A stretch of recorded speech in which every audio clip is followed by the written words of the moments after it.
Hi, everyone. Hi, everyone. The seventh day of Pesach is a Chag with much lower rating than Leila Seder. It's true, Leila Seder is the night of leaving Egypt.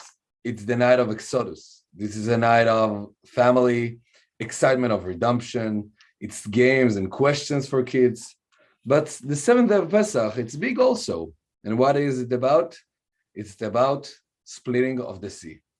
After we went out of slavery to freedom, we came to an impossible situation that it looked like we cannot pass it. And then, with miracles and a lot of help from God, the sea splits. Even though people of Israel look backwards and forwards and to the sides and they thought they have no chance, God showed them that He always stay with them. He's doing the impossible and He's opening the sea. So before we got to here to United States, we had a lot of questions and doubts. What's the place that we're going to go to going to be like? And how would be the people? And what's our job going to be in the community and grocery shopping and the house and medicine and our car? And we arrived with two babies that are 2 months old and a 3-year-old child that doesn't speak any English. If you saw it at that stage, we were shocked and confused. We dove into this community and we immediately felt at home. Slowly but surely, we met so many people and we understood how things go on around here.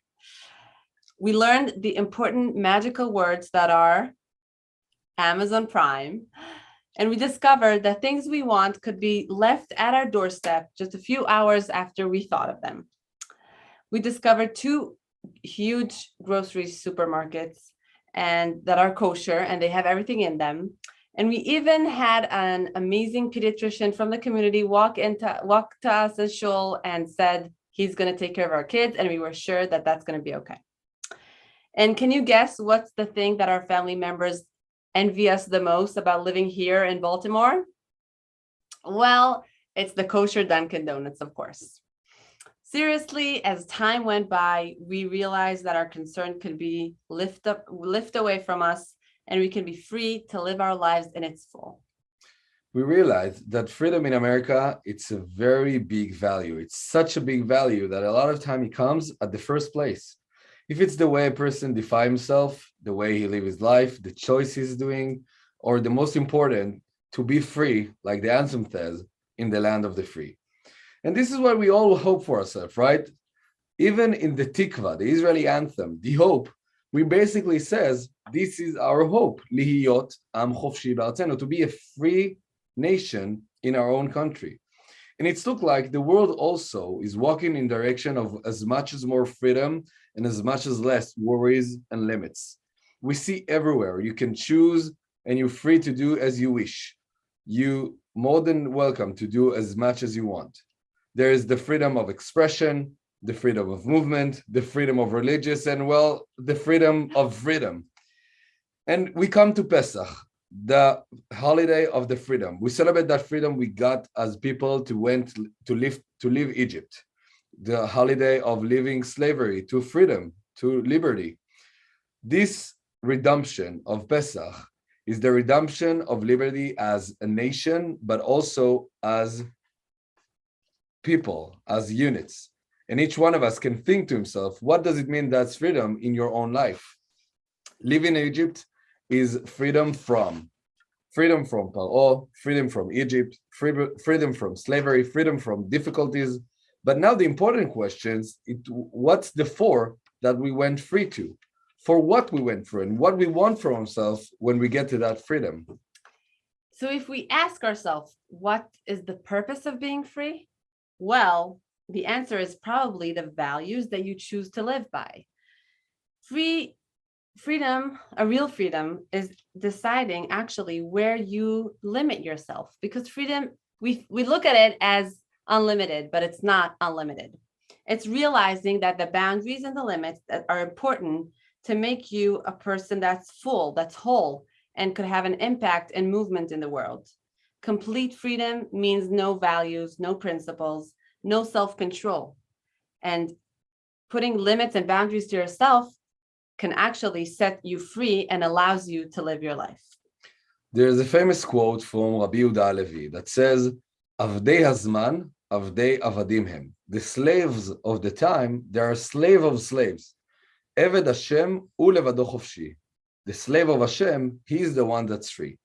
And that sentence expressed that to be against the time, to be a slave of the time, just to try to achieve something, to get somewhere, another deal, another client, another contract, another financial option, that's not a freedom. That's really slavery. And I think we can all connect to that because we see how much work can be limited. In Hebrew, work and slave even come from the same root, avodah and eved. When you work all the time and against the time, you become a slave of that thing and your freedom is hidden and unachievable. But then Rabbi Yehuda Halevi continues and tells another half of the sentence, which is a little bit weird. The slave of Hashem, he's the one that's free. And it's interesting because if we ask ourselves, what exactly free in a person that works Hashem? And that's the same question about leaving Egypt that we saw tells about it in Pesach, waiting out of slavery to liberty. But seriously, how long Bnei Israel were free?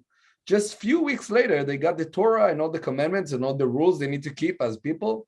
We might be the nation with the most limited and rules and details and laws. So why Rabbi Yehuda Halevi calls us free? It's exactly the opposite. The one who works Hashem have a lot of rules that he need to act, and he's not so free, actually. Well, the truth is that the person who worships Hashem is not free from boundaries. It's the opposite. He accepts upon himself these boundaries that make him a complete person. Boundaries build us. Rules and laws of Hashem put us into this framework that makes our reality better.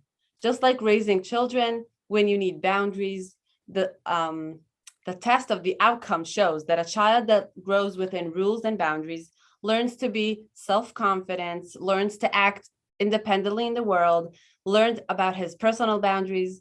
So for a child to be able to run freely, he needs to see in front of his eyes all the fences, all the boundaries, and the space where within he can act freely. This is also, like you said, the holiday that we're standing in, which was in the middle between Pesach, where we left Egypt and we became liberated, but looking forward to Shavuot, where we got the Torah and we got the reason to be liberated for Kabed et avicha ve'et imecha, for Shamor et Yom HaShabbat lekodsho. Receiving the Torah is the reason for Am Yisrael to be liberated from Mitzrayim. So in order to put boundaries for yourself, in order to feel free, you need to put boundaries for yourself. It's also in Avodat Hashem, also in our life in general, and also in our life here in America. America gives us so many possibilities and options. It's the country, it's the land of unlimited options. And actually, within all of these, you can go lost. We experience that ourselves, as we described earlier, that feeling when everything is so reasonable and everything is so easy to get, that's mind-blowing and even overwhelming.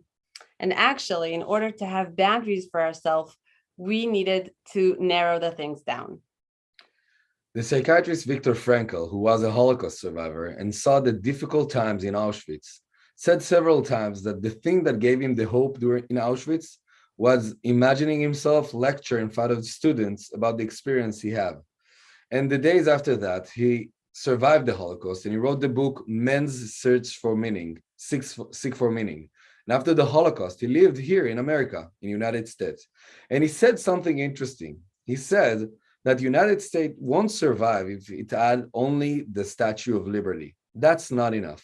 Yes, liberty, it's the first and very important stage, but it's only the first stage. He calls the United States to develop also the statue of responsibility. In Hebrew, that's difference between liberty and responsibility is only one letter, Aleph, Chirut and Achrayut. And that Aleph symbolizes the word Ani, which is I. It basically means you need to take the idea of national liberty, but to find itself also your limits. Where are you going to act inside all of these boundaries you decided for yourself? You're not only free, you also obligate. You're not only not a slave for Paro, you're also free to choose your values. The freedom comes with responsibility. And to who? Well, first of all, to yourself, but also to your family, to your community, to your people, and of course, to Hashem. You're free from Paro, but you obligate to the values. So to be a happy man, you have to limit. To be a free man and a complete man, not to be a slave of time or a slave of your job or a slave at all, is to choose to be free.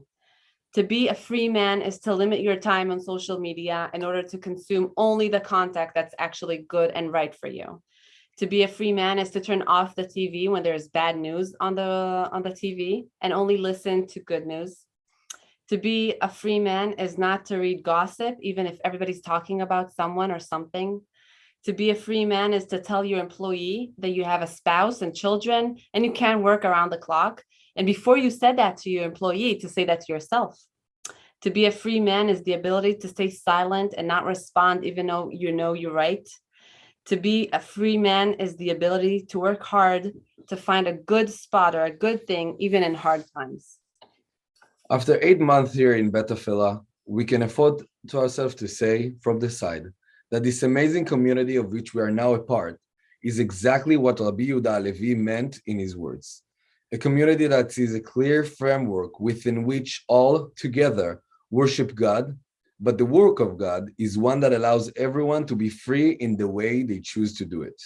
One of the most special things we have learned to recognize here about BT is the capacity for inclusion and the place that everyone in the community has to be who they are, to be free in their way and in their faith and in their path in which they found the way to worship God.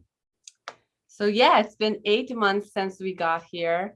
Shachar David already speaks fluent English, and our babies Ori and Neta are getting ready to walk.